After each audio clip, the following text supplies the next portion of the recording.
I mean, you feel the pinch already. You feel the LPG cylinder is not coming. You feel the pinch. You think the war is far away, but it's not. It's not. Nothing is far away. Your neighbor is in problem.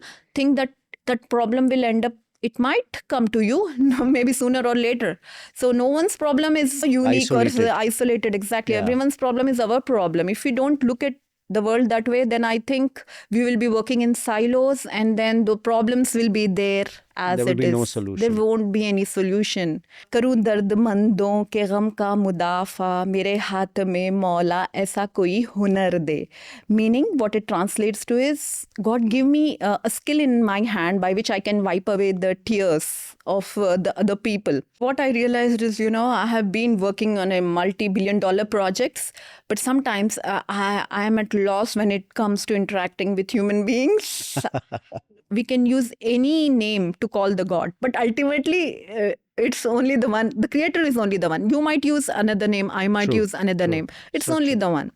And God will give you the strength. You also know that either you go to church, either you go to mosque, either you go to temple. But we stop taking that strength. We are using prayers just like prayer. Doing prayer, check, and then going to the next task. Yes. We are not actually using the prayer as it should be used.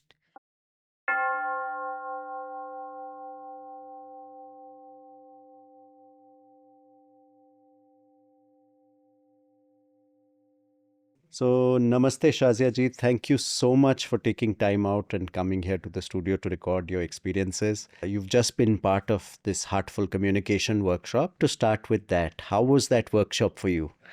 First of all, I would really like to thank you, Rudy, brother, for giving me this opportunity. And it was like amazing and awesome experience.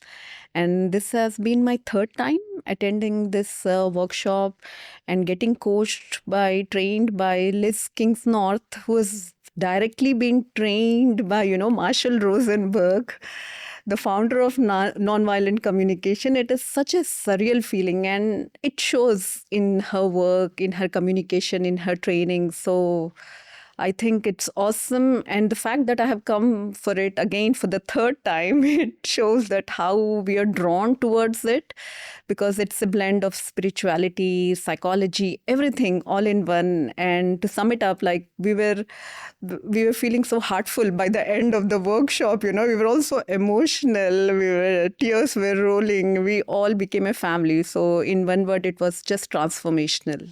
That's amazing. Not many people know about nonviolent communication and heartful communication.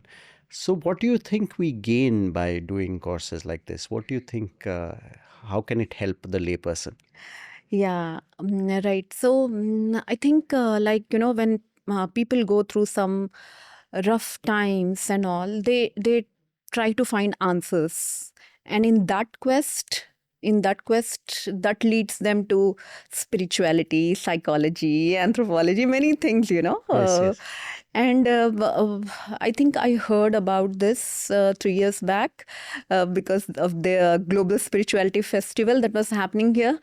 And I was initially drawn to it because, we were having all kind of spiritual leaders who were coming here. And I was really intrigued by the concept as to what's going on. I was very curious about it. And I am like a community person. I like to interact with community and be with community, help them, social activism, and many things. And though I couldn't attend it, but then it was there that I could not attend it. I should find out what's actually happening there. And I'm myself a very deeply spiritual person. And so I thought I should know what's going on. And that led me to one of the retreat over here. And that retreat, that's the time I got to know about some workshop called Heartful Communication that was being discussed. And I was like, oh, what is it all about? I just started inquiring. And then I thought my next destination should be that. I should attend that workshop. And thank God for that scout mindset, which I call, people. Otherwise, there were many people who came for the retreat, but they didn't actually go for that. So the retreat had an impact on me, but the way that this heartfulness communication workshop had an impact on me, like it was totally revolutionary, I think. I mean, it brought so many insights and it totally changed everything for me, the way I communicate. Now people tell me, there's a lot of depth to your communication. Now I'm an author and, I'm a trainer, global trainer and everything. But they don't see that, from last 3 years back when I was struggling, I actually came here, attended the workshops, and all of these things I imbibed. I just didn't leave it there because they touched me so much that I started imbibing these principles of heartful communication in my day-to-day writing, in my day-to-day work, in my content and everything. That's important, right? Because many people now, I'm doing psychology, learning psychology. It's mostly from the textbooks, but I don't limit myself to textbooks. I feel those are the concepts, theories, but when you put them to practical application, that's when it starts giving you the transformation. It starts actually aligning with you and it starts helping people and community around. So I think that's amazing. So you've actually been able to take heartful communication from this workshop. You've been able to take it into your life, into your practice, into your relationships with other people, into your communication with other people. One thing I'll tell you, which I always struggled with, was I used to tell everyone around, I will tell whatever is in my heart. Why should I filter myself? Right? Very like true. That's a concern, we tell this, right? Like, yes. why should I think before I'm a very, this person. Let me say what I have in my mind. I am a real person and everything. But this workshop actually, the activities that we did, right?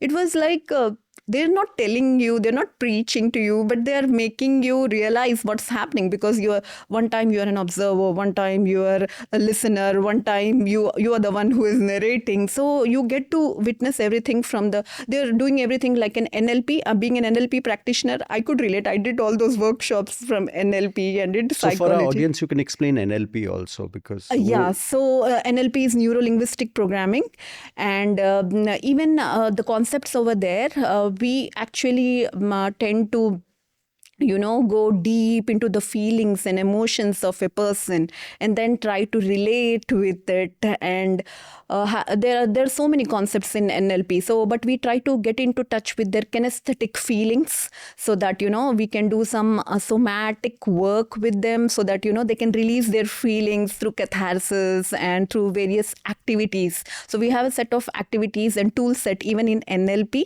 And I think these are all related things, whatever we did here. These are all related. So that was which I was telling you. So to answer your question, you said, right, what's one thing if I have to say? So I was that kind of a person who always used to tell, I will tell whatever is there, why I have to think. But then I realized that when I'm doing that, it's not landing the way I wanted to.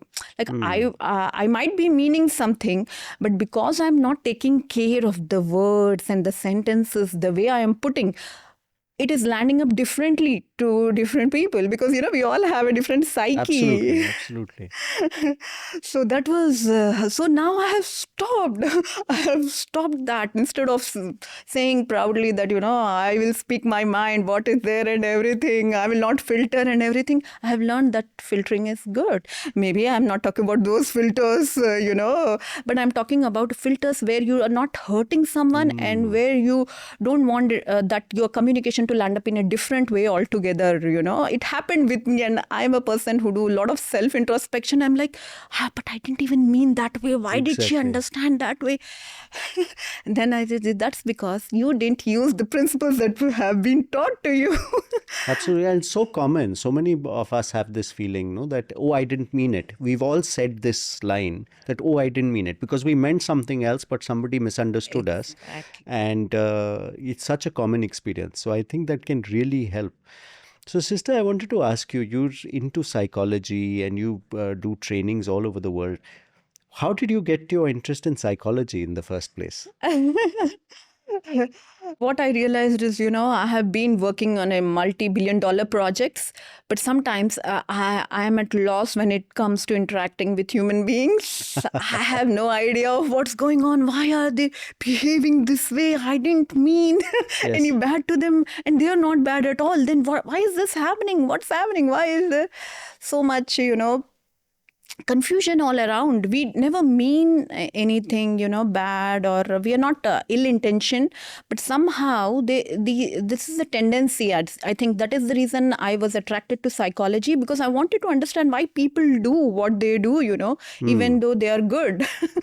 Because we are programmed that way. So I think psychology is one thing that gave me a lot of insights. I started understanding people, where they're coming from, why they're doing what they're doing. And that actually, I think, helped me a lot in my career progression, in everything that I do, in my interaction, in my communication, everything. So was this right from childhood, your interest in understanding why others are behaving in a certain way? Was this inclination there from childhood also? It's something that developed later?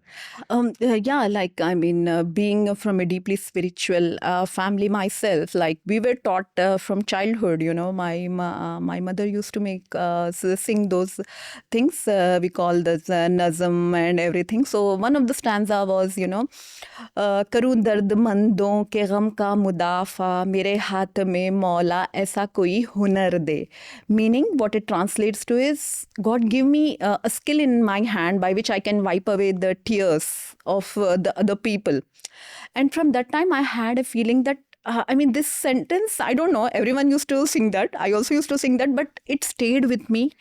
And I didn't even realize that. See, it happens so unconsciously, it is there in your subconscious. You don't even realize it. And I think that was the reason I was not very happy when I was working with, big companies, big projects. Everyone used to say, wow, you're doing such a good job. But internally, I was not feeling that, wholeness.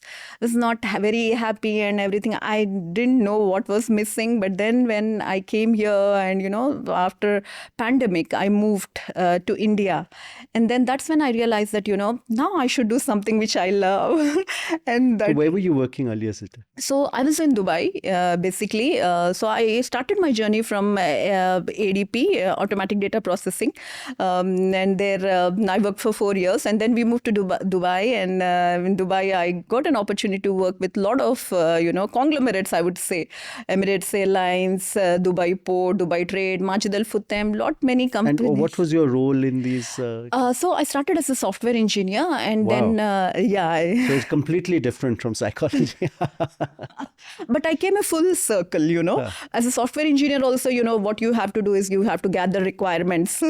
So I think I'm blessed that I did a full circle. I just didn't say as a software engineer. When I started, I was a trainee, so I was supposed to go and gather all the requirements and everything from one of the Himalaya Book Depot. That's where I started. It's a very reputed Himalaya Book Depot, right? Yeah, of course, in Hyderabad. I've been there as well. So I remember as a fresher, right, I'm an MCA gold medalist. So my employer, he looked at my profile and said, you are very good, you are brilliant, you did very good, you got a gold medal.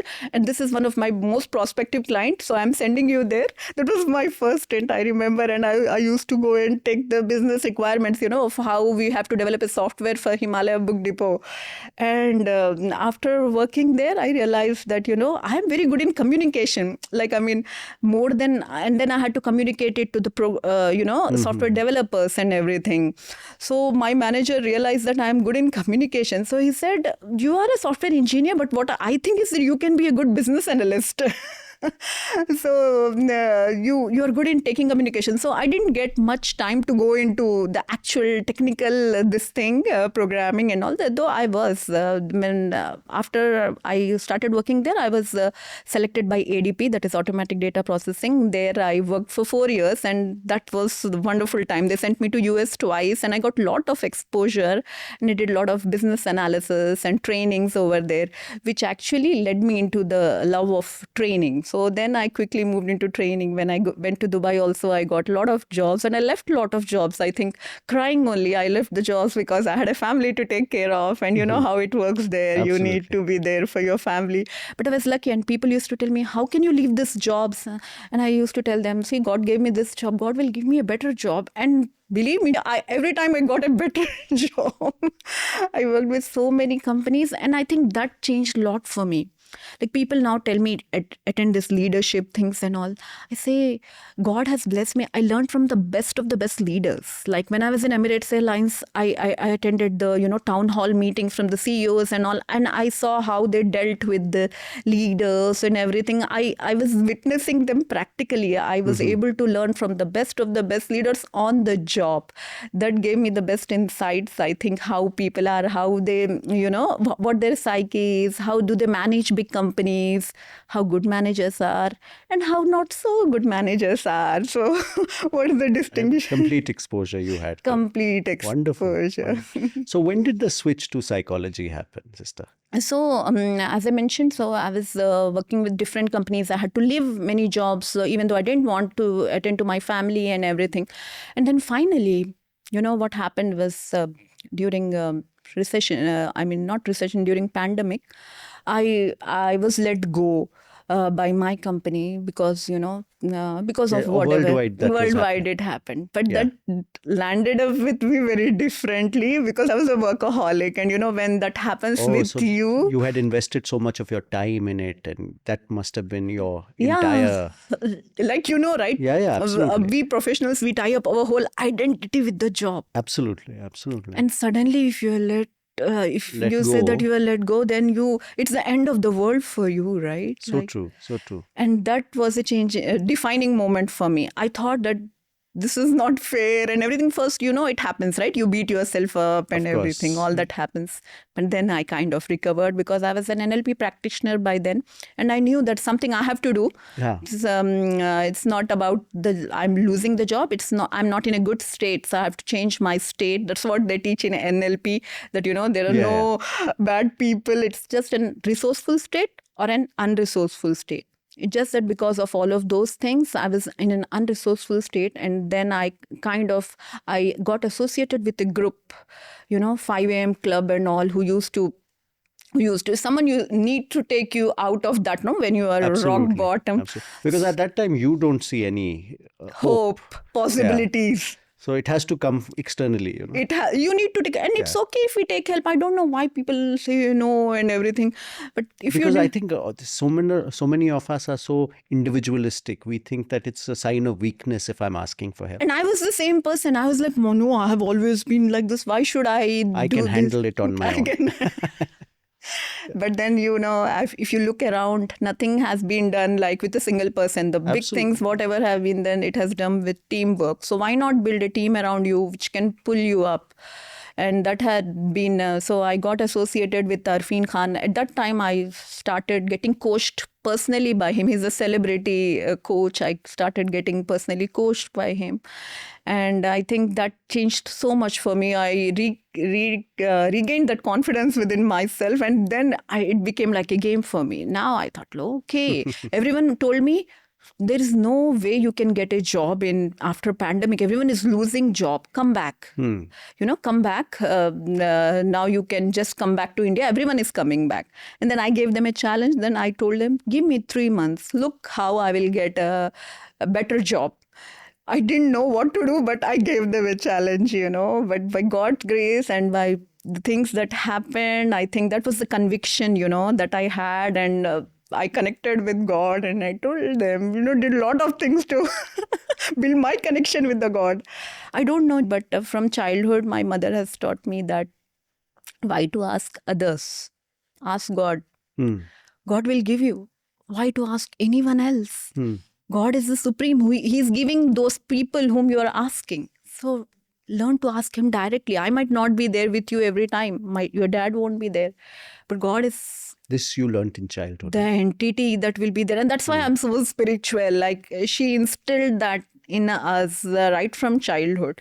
So I was like, okay, these people are there around me. Okay, it's good to ask for help, but they are not the one who will decide everything for me. It's not that if they don't support me, I'll go down and everything. Because if I'm building the direct connection with the God, then everything will be taken care of.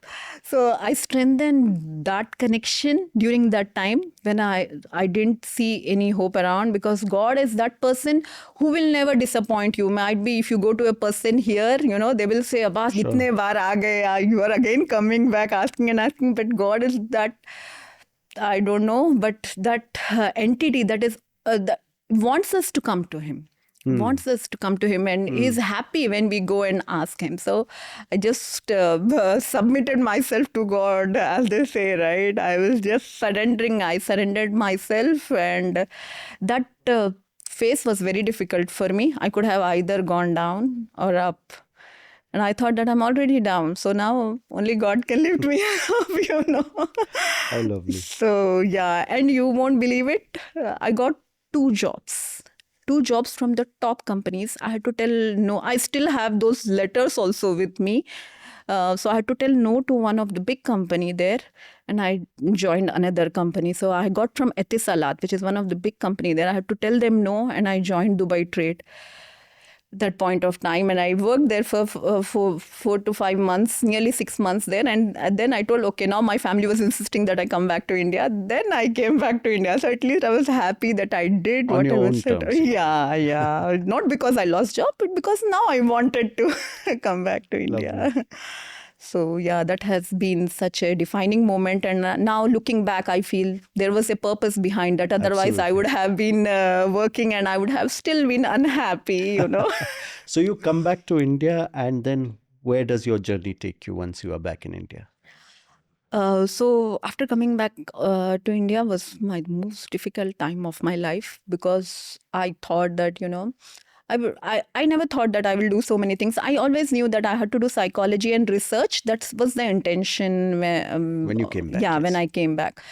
But, getting everyone in sync Of course. is very difficult. Everyone does not, Think the same way. take the same way. They can't understand your aspirations. They can't, and I don't blame them. Everyone is different. They have different priorities and everything. And I think, yeah, and that's why I'm so passionate that I should have actually gone into psychology, I think, in the beginning itself, if I was so sure in social work. But somehow, at that point of time, I remember telling my dad that, Dad, I like that. My dad was like, you got very good marks, right? I mean, you study very well, right? And this computers, it has good prospects. And people who are smart, they take computers. So why you would do good in Safe career. It's a safe career. It's a prospective career. Yeah. You would make good strides if you go in there. And I don't blame him. I mean, it did really help me, because Yeah, he was thinking of your best. he definitely thought about my best interest. And you know what? Education should not limit us, right? It should broaden our horizons. It should give you wider perspectives. And working with these big giants, I think it really gave me a very different kind of mindset, which you call a scout mindset.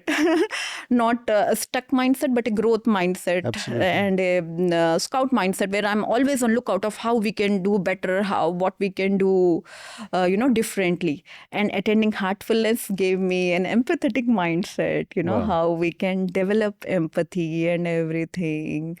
So to answer your question, I think when I came back from India, I was like, why people are like this? Why? Because it was difficult for me to deal with mindset here. Maybe I could deal with Even amongst your immediate circle.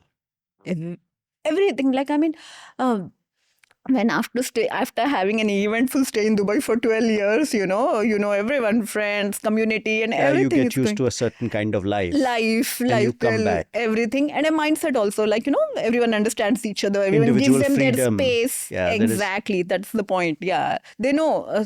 Like, everyone has a kind of way. But when you come to India, we're all in it together. We're all in it. Yeah, you get what I'm trying to tell you. But yeah, I think India has a different culture, a different mindset. But then, yeah, people are not very open about giving space to others. And they're So very true. curious about what's happening in others' life and everything. Everybody's business is your business. And instead of helping, maybe, I don't know, it's in a... Sometimes it may come out of affection also, but it may be constraining for the other person. One doesn't realize. One is trying to be affectionate. One is trying to be concerned. But when you are inquiring about another's life, it becomes intrusive. Intrusive. And Yeah. so you faced that when you came back. Huh?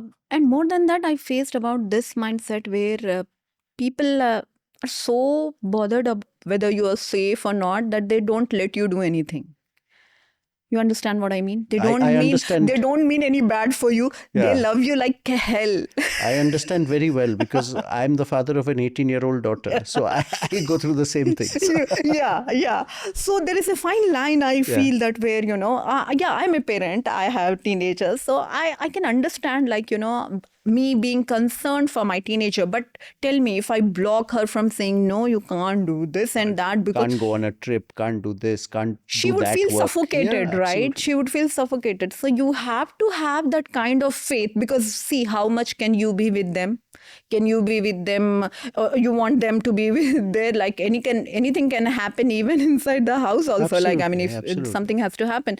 So at one point of time, we need to understand that like the same way how we have to give some kind of freedom and some kind of independence to your children, it's the same in every relationship, right? You have to give that kind of freedom and you need to have some faith.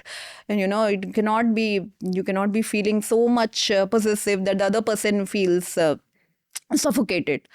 So that is the kind of thing I think. So in the society in general, I am yes. saying that is what happens. And because of the culture here, maybe they feel that it's not safe and everything. Yeah, things around. it may be well intentioned, but then it holds you back. It holds you back. So I think. But you managed to overcome that. Yeah. I think I have a very good family support system. Like my family supported me like anything, and that's what I'm saying. That's what I mean by that. Like not many people get that support. Yeah. Now many people ask me, how are you able to achieve so many things? I say that the thing that hurts me is many people I know they have a lot of potential, but they just didn't get the right support, and that's why they have just limited themselves. They don't even know that they can do. When I go and talk, and they're like, "You have a good voice. You talk so well." I say, no, you also have. You can also talk. The thing is that you have to do it. Why I'm able to speak out, why am I able to talk is because I was raised in that way from childhood. My father encouraged me. He was a social activist himself. He used to do so many things. So I think I got it in my gene. That's what my mother says. You got it from your father. You will not. So what an amazing legacy, huh? From your mother, you got that connection to God, and from your father, you got that idea of doing good for other people. Yeah, he was the one who contributed. Like he was a very, very active member. He has his paper clippings and all the album that we grew up looking at what all he did. He was a topper. So service was his serving humanity. Something, yeah. He was known as Skull. He was a very jolly person, and he used to. And I think I imbibed so much from him, and. I think that all contributed. My mother grounded me, and my father told me that I should fly. Wow. Wow, how beautiful. How beautiful. So, and then once you took the step into psychology, despite all the, opposition, how has the journey been after that? It has been so phenomenal that, and people ask me why you do whatever you're doing. You're doing research. As you know, I'm from Aurora Research Center, right? So in our research, usually the way research is done is, we do a lot of forms and surveys and everything. I say I don't do all that. Because I'm a social person, I'm a social psychologist. I talk to people, I put myself in those experiences because these surveys and all, no one will answer. Believe me, I know the challenge. And they will not put their heart and emotion in whatever they're answering. Maybe just they will answer if you are in good terms with them. You understand what I mean, right? Yeah. Why don't observe from the real life that's happening around you? So I'm a very keen observer, and I love my company. So if you see me now also, if I'm having my lunch, I prefer to have my own thing. And I just love seeing how people are interacting and doing, talking where they're having some differences and everything, because those things that give you actually, that is your real research work. That gives you an insight that, into that what gives is you going on. insight of how people are behaving, how the teenagers are communicating with their parents and everything, when they are feeling a bit unheard, when they are really feeling good about what their parents are doing. So what I mean is, like, researchers are usually sitting in their own this and doing research.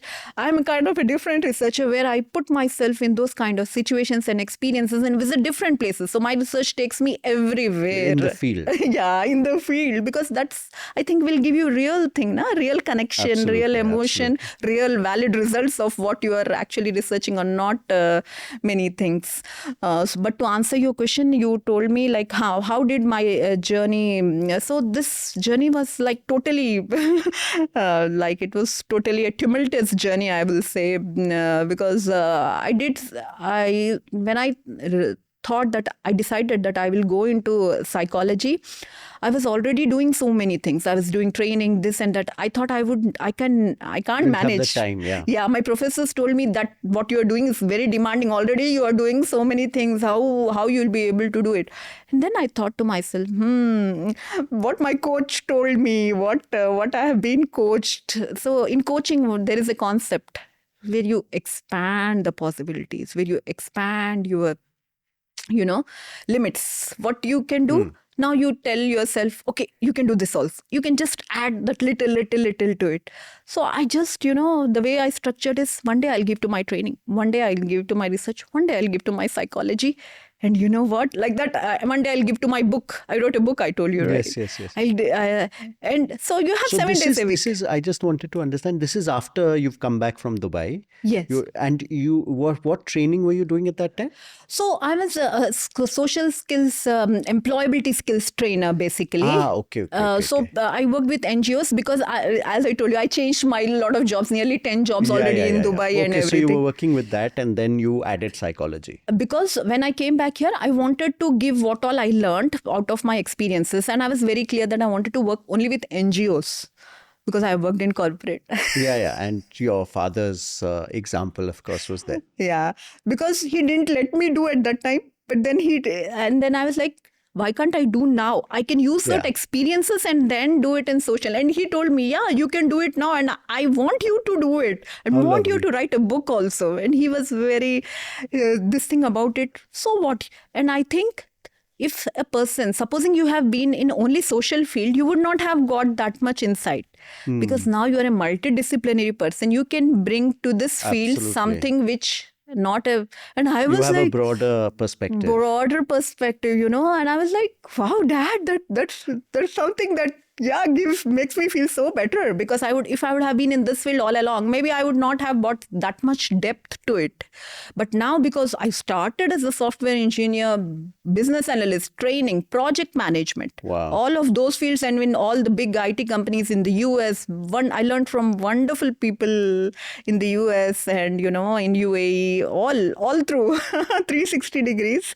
So now I think I can get all those perspectives and bring to the NGOs and to our students who are just beginning. Yeah. They can really... They can benefit from the exposure that you've had. They can benefit. And because, that problem is so close to my heart, I think because I've been to US and UAE, and I thought the world is so good. Everything is so nice. The communities are so good. When I came to India, there were so many problems. Just started with my maid. She came to me with her stories. Not just maid. I just stepped out for going to yoga, going anywhere. So many problems, man. Like, yes, you can't, even if you have this much of this thing, you will become a social activist if you come to India. Because you feel that iske saath aisa ho gaya, iske saath aisa bura ho gaya. Injustice is common.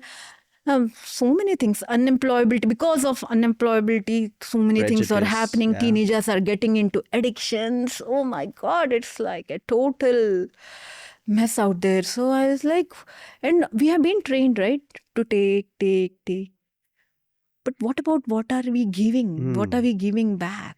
And a lot of us ignore it also. We just stick, that person's outlook, that, we say, I will stick to my life. It's their problem. Yeah. But some days it will land up on you, and then it becomes your problem. Because we're all a part of society at the end of the day. It happens, no? The war is happening there. Yeah. You will feel this thing. That's what I mean. Yeah, we can see it today. I we mean, can you s- feel the pinch already. You feel the LPG cylinder is not coming.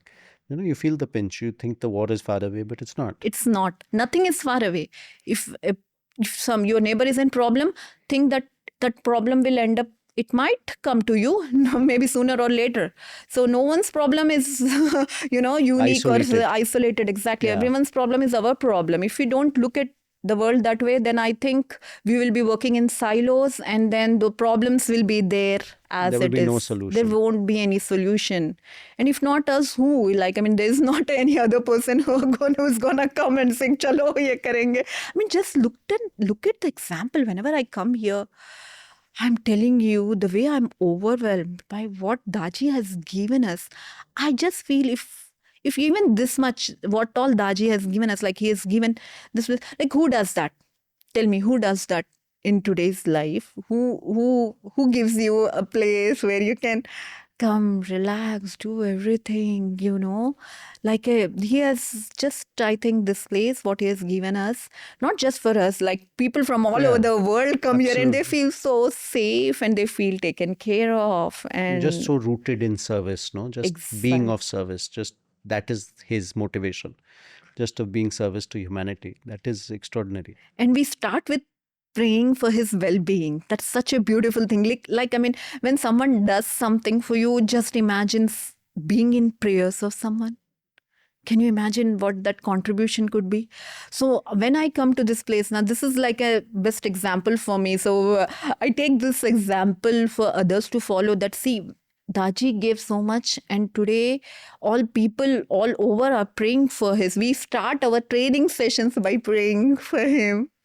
Can you imagine? Can there be anything bigger? Like that's you get when you contribute to someone's well-being.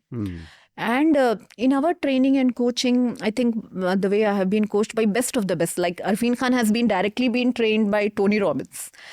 And Wow. I think, yeah, and I'm directly trained by Arfin Khan. Not just him, I'm trained by, as I told you, all the managers of Absolutely. mine. And And as you mentioned, Liz has been directly Liz trained Kingsnorth, by. she's been such a wow influence on me. I told her, you are like a magnet. Like, I mean, the way she says is like totally everyone can relate with the way she is coached. And I believe she has worked with Marshall Rosenberg Yeah, directly. So absolutely. you can Absolutely. see that in her training. Absolutely. She has such a wealth of experience Wealth behind of her. experience. So I wanted to ask you, you've been working with a lot of addiction cases also, where people are getting into addictions. So you must be seeing the worst of the worst cases also. How do you maintain your positivity at that time? Yeah, I mean, I think I feel all the more blessed because I am seeing around me, like, I mean, so many things, right? Not just one kind of addiction. If you just peel back the layers, there's so much to it, as we have been trained to, understand what goes beyond. So I don't generally look at the surface that he is addicted or what is, but what is going on beneath that. And when you look at it, you really get scared because the problem is deep rooted. So Because addiction is just the surface of it. it's just the surface of the way he's manifesting, like even Liz says, right? That is just, we do OFNR, like what is we observe, then feeling, Feel. need, request. So this is the way it is manifested is an addiction. It's an at a superficial level, you are seeing that they are addicted. But when you dig deep into it, why it's happening, what's happening, that's what a researcher does, right? So as a social psychologist, when we dig deep into it, that is the reason I am a social activist also, because I feel these problems are not just their problems, right? It's the society's problems. So let me give you an example. If a teenager is addicted, you go and talk to what's the way how you deal with it is you go and talk to you get into their life, you see what's going on actually. And I'll tell you the simple reasons why people are addicted is because maybe they don't just have the means, like this guy is not able to get a right job.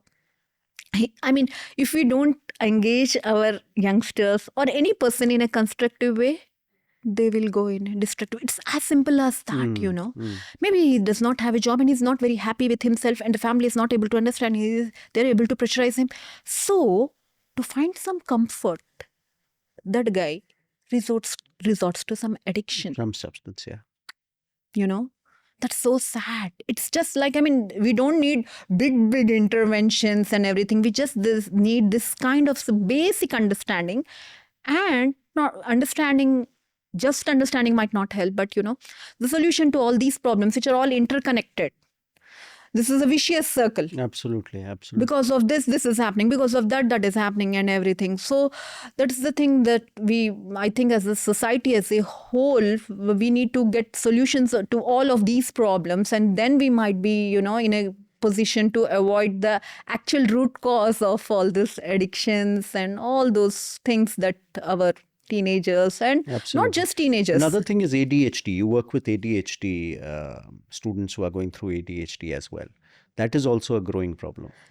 ADHD is very common. 4 in 1 students nearly now are being predicted. Yeah. 1 in 4 students has ADHD. Yeah, sorry if I said the other way around. Yeah, 1 in 4. 1 in 4, not 4 in 1. Yeah. So yeah, there. I mean, that was the statistics that was showing. But then, you know what? So ADHD can be a superpower too. ADHD can be a superpower if you channelize it in a right way. So what mainly it is that we are unable to focus, we are unable to give attention and all that. But if you see, many super achievers have ADHD, but they have been able to channelize their focus and attention in a constructive way. If you channelize their energy in a right way, then they can be super achievers. So basically what I tell to, like, if a teenager with ADHD, if a parent with ADHD comes to me, I give them simple strategies that, see, nowadays, if you don't let your teenager, there are only 2 ways for a teenager to be. Either be someone who takes influence, or either be person who influences others. You understand? Yeah. So this guy might take negative influence from around him. That's one way. Whomever he meets and everything he might take. Or make him an influencer himself, where he's actively contributing in whatever way he can. Right? That way his energies are being directed to the right place. He knows if you have a project on hand, you are constantly working towards it. So his focus will be on that thing. So we have to give them, people with ADHD, a specific focus area and triggers. Like, for example, he might lose his focus easily. So the environment is very important for people with ADHD. So we have to build triggers around the environment. Like, you have to give them time-bound, activities that you have to do this, you have to do that. And you better make it exciting and everything, time-bound and, engaging, so that their good hormones. What actually happens in ADHD is that good hormones, the happy hormones, they are not that much released easily. So that's why they don't find normal things engaging enough. They need more of that stimulation. Chemical. Exactly. So that's happening inside. And a lot of this could be undiagnosed also, no? Totally. Like, I mean, there is so many people where I think, I mean, we as a psychologist, we have a tendency, maybe they might be having, but why to even label them? That's what I say. Forget about these labels. Nowadays, not just ADHD, anhedonia, and there are so many other things, that people say, my teenager might be having this. They might be, anhedonia is very common. Like, they become anhedonia means they become indifferent. They become pleasure and all. It doesn't affect them much. They're like, have you come across some people? I mean, I think I've come across a term called slacker lifestyle. Slacker lifestyle is where they don't have interest in anything. So maybe this is a slang term. That's the slacker lifestyle is where you just have no excitement with anything. This is a common problem. This is also becoming You've just like tuned out from life. Tuned out, yes, exactly. And for that also, if you go into the depth, there is also a reason. There is also a need. Again, if you go, there's a way to explain it. Actually, there is a way to explain it. We find out ways how to connect with these people and what's actually going on.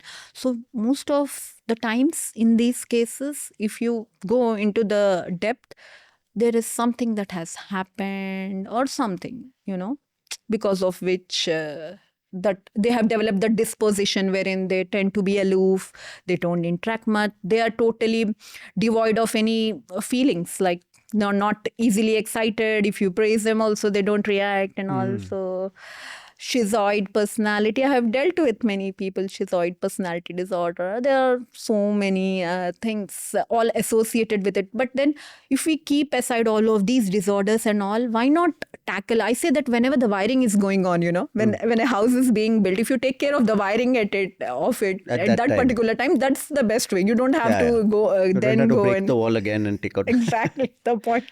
So from childhood, if you are giving that kind of aspiration to our children, if we are making them kind of that mindset, if you are giving them that mindset के how you can do.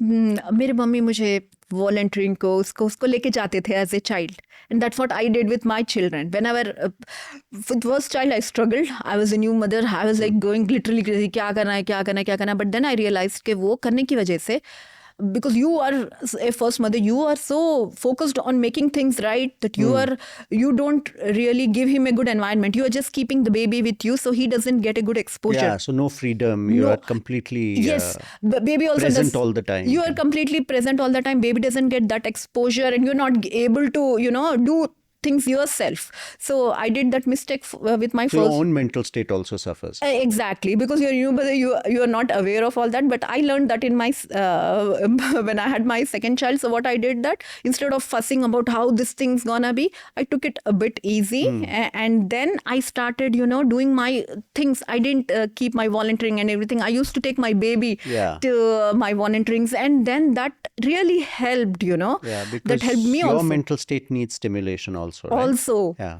Otherwise, what happens is then you go into a Then you pass it down to the child eventually. Your irritation at not being Exactly. able to do the things that you wanted to do. Totally. You are passing that down to the child. And when my dad got me that sling bag when I was getting, Yes. he said, if you want your child to be smart, don't keep him at one place. Whatever you are doing, naturally, a sling bag, I think he used it after 6 to 8 months when his first. He said that whatever you are doing, just put him, don't keep him there and you do your stuff there, because he's now with you and he's learning from everything. His mind is very sharp. And the more you put him in different experiences, different settings, different situations, then he will, that is how we are, right? We learn from our experiences, our environment. If you are giving him very limited environment, children vocabulary is limited because they don't learn, right? So true. So that is all the things that I think have been passed down to me. And if we can do that right now for our children, where we are exposing them to different cultures, different mindsets, different environments, and we're taking them around, not just, worrying about what they're eating, what their safety is, what they're fussing about, all of those things, then they also feel that, they have a purpose beyond themselves. So do you think, knowing, Indian culture, we have a culture of not taking psychological problems seriously. We think that, oh no, just get over it, just snap out of it. अरे ठीक हो जाएगा, कुछ नहीं है, ऐसी कहानियाँ. How can we change our attitudes to, actually acknowledge that there might be something deeper going on? Especially when you mentioned ADHD, because it could be so common. I mean, so many symptoms you can see in people around you and yourself that you think maybe, the happy hormone not getting released and only working on tight deadlines and things like that. So how do we as a culture start to acknowledge that there could be more to all this? Do we need a broader education, or do you think now the awareness is there? Yeah, you are totally right. I think that's a common thing, right? It is from the time, it's been 5 years since I came to India. And I remember I too had the same problem, right? When I told you I was going through a very tough time, depression and everything, looking at what all is happening, why things are like this, where I used to be there was nothing, everything was very nice. Idhar to har jagah problems hai. I was going through a depression. It was difficult for me. So I will not blame others, because me being a progressive mindset person, me being a coach myself, I was not ready to take help myself.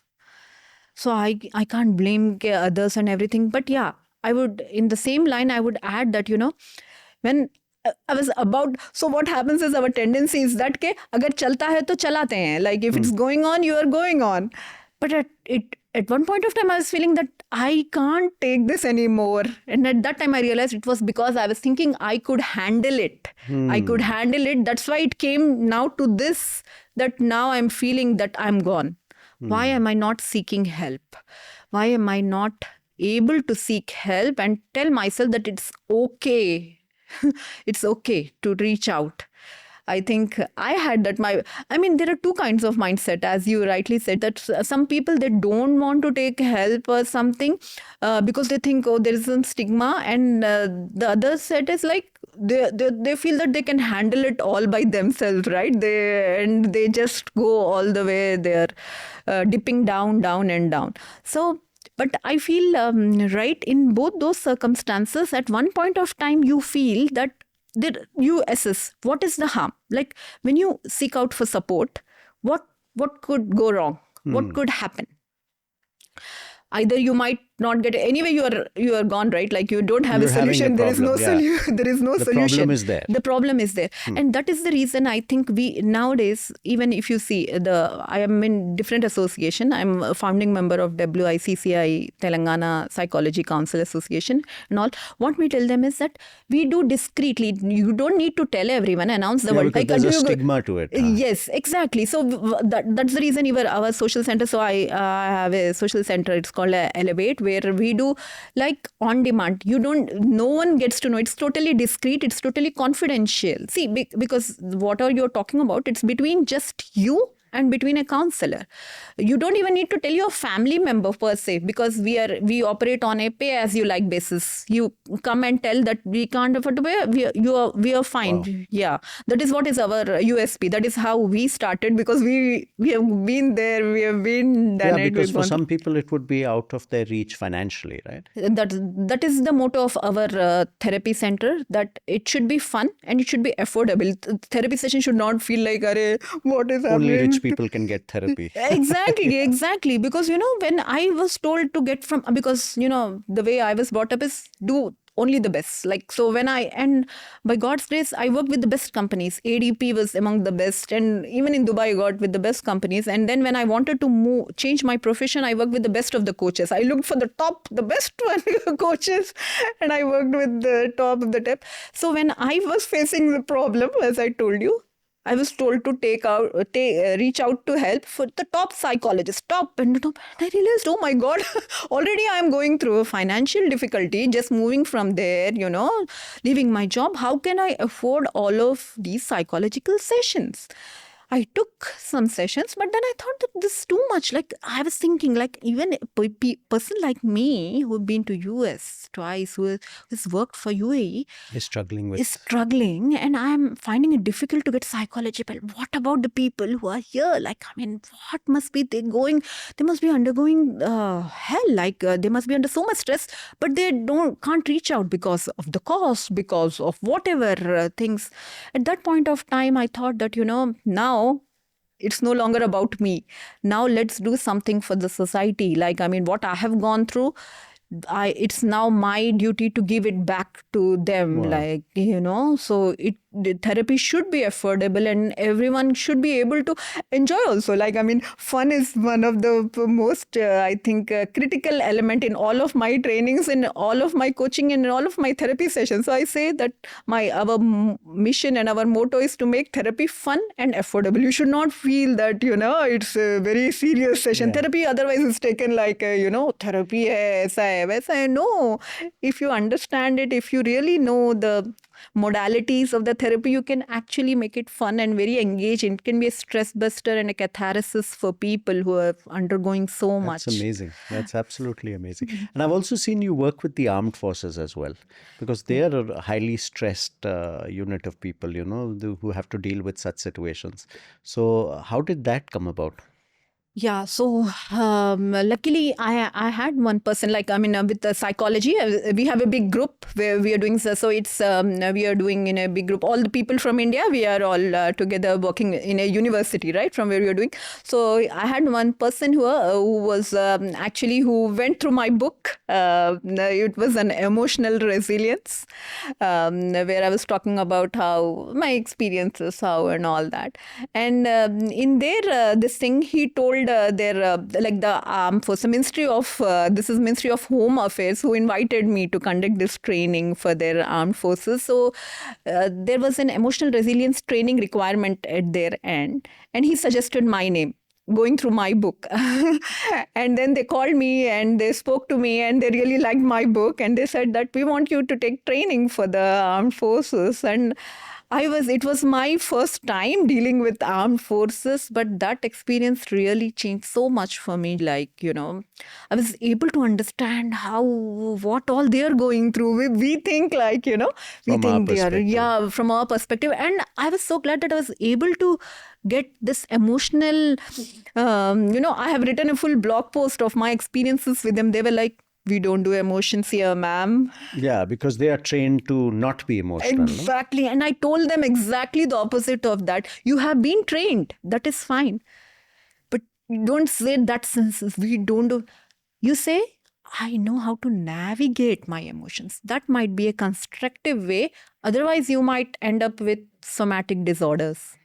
Because where will PTSD those is. emotions go? Yeah. Where will those emotions go? You tell me. And that was like, they were like, Yeah, and PTSD is such a problem with armed serving, people who've served in the armed forces. Yeah. So they can't just sweep it under the carpet. Actually, they told me about so many problems. I mean, that's the time they opened up with me and they told me about so many things. And I had like, I think the training was for only some time, but we discussed so many things. I mean, I'm not a trainer as per se. I think someone who comes into your world and try to understand what's going on. Because of my experiences, I think I can contribute in one way or the other. And these guys opened up to me and told me about what all has been happening, their challenges and everything. Then I told their manager that maybe we should have another session and we should even plan a retreat for these officers. And Absolutely. they were like, wow, that's a good suggestion. Because I told them I have been to a retreat. When a person like me, a single person can feel the effect of retreat and it has been so transformational, then our armed officers, why not for them? And in fact, now as I'm speaking to you, maybe we should volunteer right from you. So I will tell the officers there that heartfulness I've told, because just imagine getting them here into a different environment would make their day, right? They're going through so much stress. What the officer told me, you won't believe it. He said, we are going through 300% more mental and physical stress, ma'am. And I was like heartbroken, like, you guys are the one who work day in and day out to save us, to keep us safe, and you are going through that, and we are just giving you emotional resilience training and that's it. You understand what I mean, Yes, right? We should be able to do more for them. Absolutely. So I think as we speak, I am thinking, I told them that, we can do retreat and everything. Yeah, but I remember ma'am told me that it's a challenge for them to get a day off also, how we can plan and No, everything. but I'm sure if this noble thought has come, it will find a way It will find to happen. If I have come here and experienced such profound, depth and wellness in just few days, why can't we get our armed officers here and tell them this is a gift from Daji, and they would be overjoyed. Absolutely. I wanted to come to the Mighty Whisper now. Oh. Your book, Mighty Whisper. Please tell us about that. It's done so well. I was reading the reviews on Amazon also. People have been so profoundly impacted by it. Yeah. And tell us a little bit about it. Actually, that makes me emotional because I have been working on this book from long time, and people will look, abhi book pe kaam hai." I've been disconnected with my family. I owe it a lot to them. They understood. So it's been a work in progress for a long time. From when my father, actually it was a wish of my father and my brother. They passed away both just 6 months in succession. I'm so sorry. And they were the two people that I loved the most. And it was their thinking, you write a book because you have been doing such great work. We want you to write a book. So then when that happened, when they passed away, it took a lot of time for me, but then I thought that will be my dedication to them. I will bring those things, what all, and all the things that it's a collection of stories, three stories, and those are all real life stories of people in Dubai, like where I stayed for 12 years, of my colleagues, of what all we used to share together, that had a deep impact on me. How they changed, how things changed, how teenagers, it's a very different collection, because one is a teenager and the other is a working lady and the other one is a housewife. It talks about three women basically, but these are all real life experiences of different people that I went through, and it was very difficult for me to stop whatever I'm doing and writing a book. And that's where Heartfulness came into picture. As I told you, I came here when I was going through 3 years back. Yes, the Global Spirituality Mahotsav Festival. Why I was inclined to spirituality at that time, because these people passed away. My father and my father passed away because he was in ICU for 13 days and he passed away. That was as if that was easy for me. Then my brother, who was in California, he passed away in a tragic car accident suddenly. And it was too much for me to handle, And as I told you, that time I was trying to get something where I could just find strength to write the book, which they always wanted me to write. And I think when I came here to Heartfulness, it gave me a stillness and something I had to come to terms with myself. I started being still. I started reconnecting with my inner self. And that gave me the strength to write those stories. I could really jot down what all I had in mind and everything. So that has been such a wonderful journey. And I'm so happy, it's been just last year that I released this. Actually, Dr. Riaz is the chairman of libraries. He released that book. I am so thankful to him. And he released it in December last year. And then later he invited me to put it in the public library, a central public library, and the copy will be sent to the parliament and everything. I mean, I never thought that would happen, but I'm so grateful for all the love that I have been receiving for the book and everything, and I'm sure I'll be gifting it to you. Thank you so much. Thank you so much. No, I'm really looking forward to reading it because it seems so interesting. And I should thank Heartfulness and this place basically, which whenever I feel overwhelmed, whenever I feel a bit disconnected, whenever I need more inspiration for my content, for my writing, I come here. Wow. And I hope you keep coming, sister. You keep coming, you keep visiting. And it's been just a wonderful 1 hour that we've been speaking. Yeah. It's just passed so beautifully. And I wanted to know, initially you said that there was a lot of resistance amongst the people close to you about you going into psychology and things like that. Where is that now? Like, how do they respond to you now? So my family was like, see, logically, if you speak logically, there was no point for me. I could have got a very good job here. I would have settled in corporate and everything. Correct, so, correct. Which I and understand. Hyderabad is also a big hub of... Yeah. In fact, I worked for a company also, but I didn't quite like the culture. So I was like, okay, now I think at this point in my life, I would rather do something which I love, right? Otherwise, what's the point, kind of? So yeah, but then, my family is they had to pay for me going back to studies again, going back to research again. So it took lot of time for them to get aligned, but and for which I'm so thankful to them. They understood, but now they're proud of me, I think.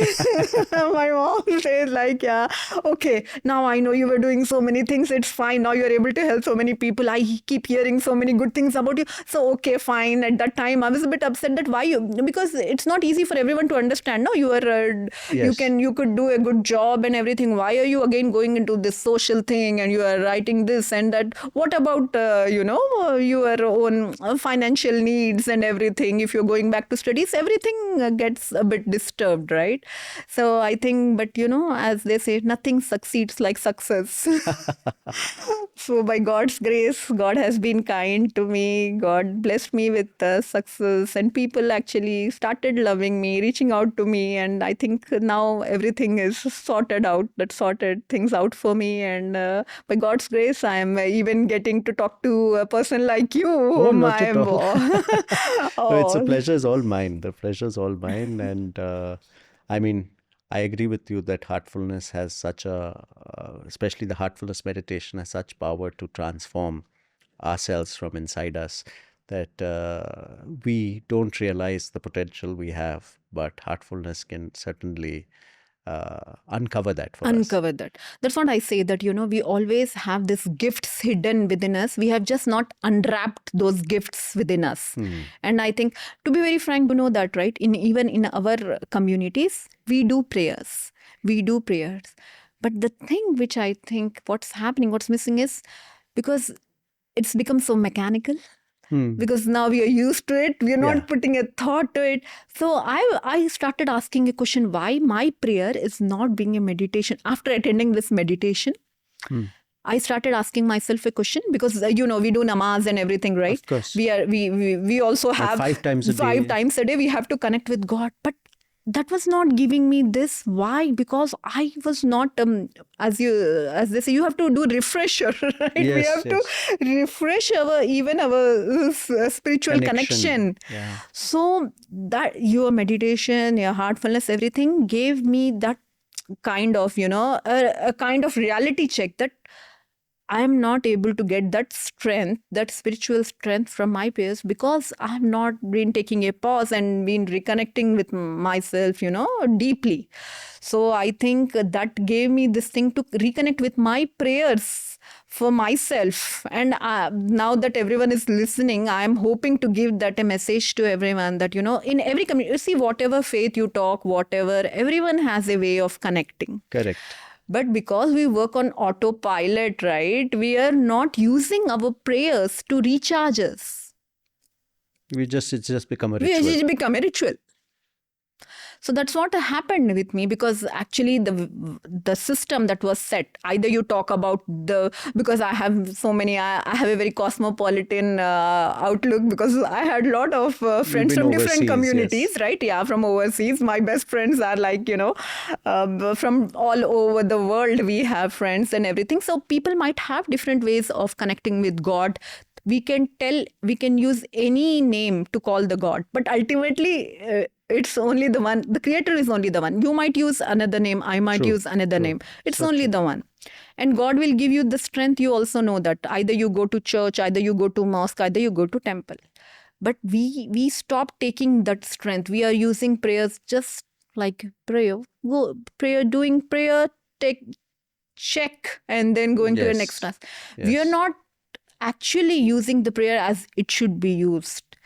So I think in every communities, so what I would say is that meditation and everything, meditation is a common ground which connects the whole of humankind. Exactly. Yeah. It's not specific to one community or something, right? Yeah. So that's what I say. Like, people are like, why are you meditating? I'm like, yeah, you also meditate.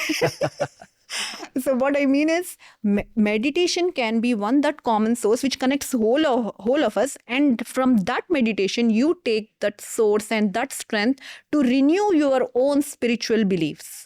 Meaning, when you go to temple, that you feel that connection. When you go to church, you feel that connection. When I offer my prayers in my regular routine 5 times a day, which I might have been offering just like this on the go, without any, deepness. Without that deep feeling. Without any deepness, without actually getting the strength that a prayer should give me.